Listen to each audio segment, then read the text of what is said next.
ഈശോ മിശിഹായ്ക്ക് സ്തുതിയായിരിക്കട്ടെ. കൊല്ലരുത് എന്ന കൽപ്പനയെ ഈശോ ഹൃദയത്തിന്റെ തലത്തിലേക്ക് മാറ്റി എഴുതുകയാണ്. സഹോദരനോട് കോപിക്കുന്നവനും അവനെ അധിക്ഷേപിക്കുന്നവനും വിധിക്ക് അർഹനാണെന്ന് അവിടുന്ന് ഓർമ്മിപ്പിക്കുന്നു. കൈകൾ കൊണ്ട് ചെയ്യുന്ന പാപത്തെക്കാൾ ഉപരിയായി ഹൃദയത്തിൽ സൂക്ഷിക്കുന്ന വിദ്വേഷമാണ് മനുഷ്യനെ അശുദ്ധനാക്കുന്നത്.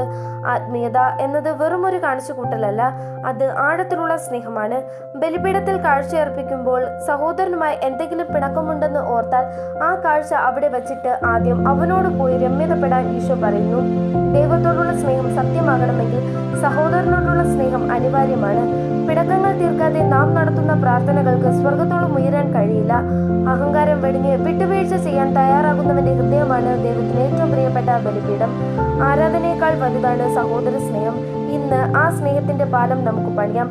വചനമാകുന്ന അപ്പം നമ്മുടെ ഉള്ളിലെ കയ്പുകളെ മാറ്റി മധുരമാക്കട്ടെ.